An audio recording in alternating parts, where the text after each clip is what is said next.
rescuers and families of those aboard the stricken South Korean car ferry that sank off the country's southwest coast on Wednesday haven't given up hope of finding more people alive among the hundreds still unaccounted for. The Sewol ran into trouble during the 14-hour journey from Incheon to the southern resort island of Jeju early Wednesday morning. About 4 hours from its destination, the ship was sailing in thick fog, which may have obscured the crew's vision. At 8:30 a.m., it appears as though the ship struck a large rock, puncturing its hull.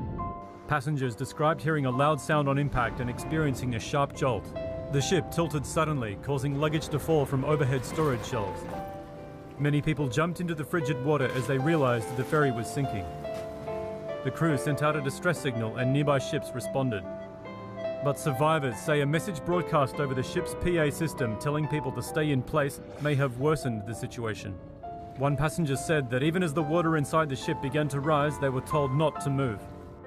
In the panic and chaos, one high schooler, identified only by her last name, Shin, texted her father.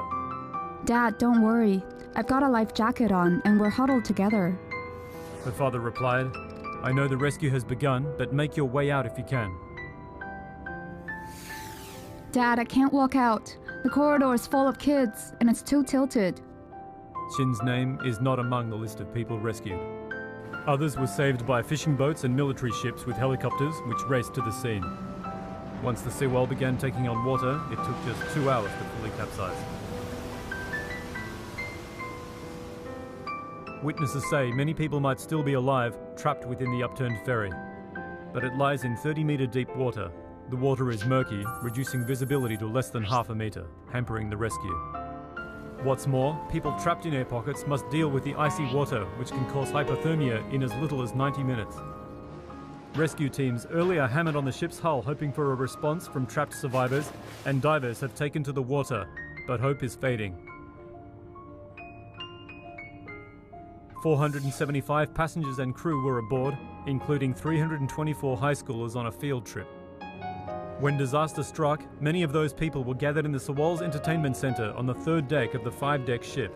When it capsized, the third deck was fully submerged. It is believed a power outage soon after would have left many of them in darkness. Coast Guard officials said they'd urged those still on board to abandon ship, but none of the rescuers went into the cabins. There is an emergency warning system on our ship. Through this warning system, we announced that all passengers should leave the ferry and jump into the sea. We announced it several times.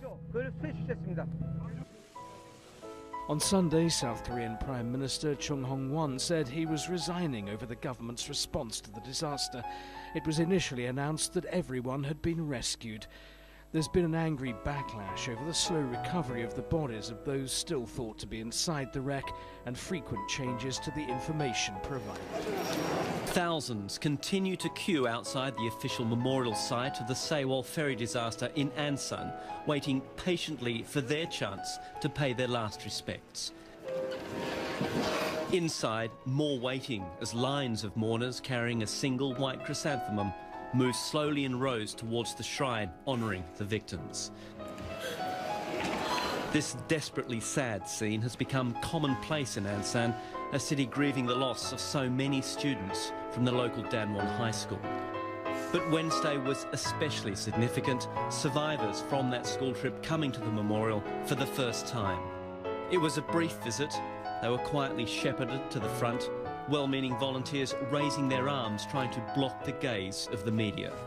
But this was not the place for reflection and quiet grieving. About 70 students filed past the portraits of their classmates, many of them supported by their parents or each other, before being taken, often sobbing, back to the bus. They were the lucky ones, but they still lived through a nightmare. On Wednesday, the father of a girl who perished gave pictures to the local media. Those pictures taken by the girl on her cell phone inside the Sewol. The images are blurred to protect identities of students, but their words convey the rising panic as the ship leans heavily to one side.